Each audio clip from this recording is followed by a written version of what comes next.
Welcome to Fuel Cell Weekly. I'm Aysha, and today I'm going to be talking about methanol fuel cells. Joining us are experts from around the world who will be discussing the merits of methanol fuel cell. Let me introduce them to you. Dr. Schwartz from Germany, who will be discussing fuel cell technology. We also have Judy. Judy is an intern for Dr. Diane. Unfortunately, Dr. Diane couldn't join us due to some methanol poisoning. We also have Mr. Scientist from Botswana, who will be discussing cost implementation of fuel cells. Good evening, Aysha. It's a great day to be here. It's great to have you. Hi, Mr. Schwartz. Do you think you can give us a brief background on the methanol fuel cells? Sure, if you want. Yeah, can you, please? Alright, yeah. Methanol was first identified as a possible fuel or fuel cell system in the early 50s, but major developments did not come until the 1960s. Oh, that's 10 years. Researchers hope to use methanol directly to produce electricity. Some notable pioneers in this field would be Shell and ESSO. Oh, interesting. So how do methanol fuel cells work? Well, it's sort of complicated, but fuel cells convert the energy difference between reactants and products into electrical current that can be used in an electrical device. A reaction occurs at the fuel cell catalyst, which causes the migration of a proton across a proton-selective membrane or electrolyte, and also a flow of electrons through an electrical device. When the electron and the proton meet up at the other end of the catalyst, then another reaction occurs.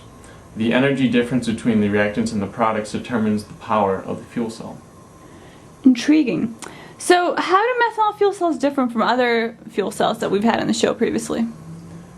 Well, most importantly, methanol does not produce pollutants that can damage the environment like any other fuel source we use today. Methanol itself also is very high in energy density. It's actually a magnitude above that of compressed hydrogen.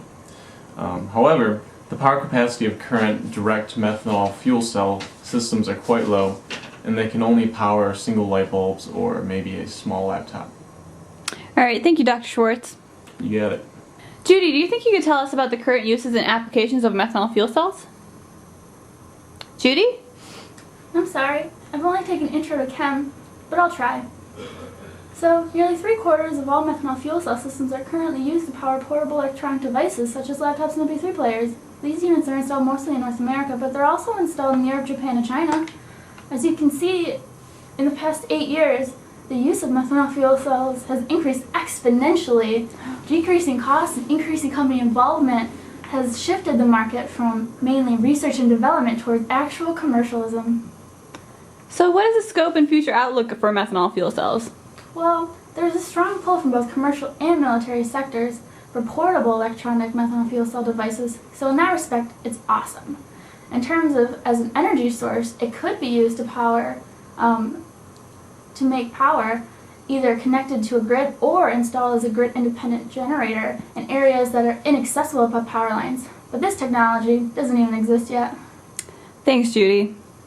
Hello, Mr. Scientist. Do you think you can talk about the costs associated with methanol fuel cells and its implementation? Sure. First of all, a liter of methanol costs about $1. This amount of methanol can produce 1 kilowatt of energy, where your whole home in Pakistan would maybe use approximately 4 kilowatts. So this is a very small marginal cost compared to the larger cost, which is the catalyst, which is often used of precious metals. Do you have any concerns about this technology?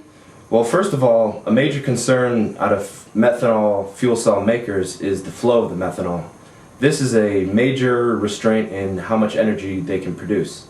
Secondly, as far as the implementation is concerned, infrastructure regarding the pipes and the distribution of the energy is critical, and also the cost, as mentioned earlier, could be a little bit high for Pakistan. Thank you, Mr. Scientist. It's great having you on the show. It's a pleasure. Thanks for watching Fuel Cell Weekly. Tune in next week for ethanol fuel cells.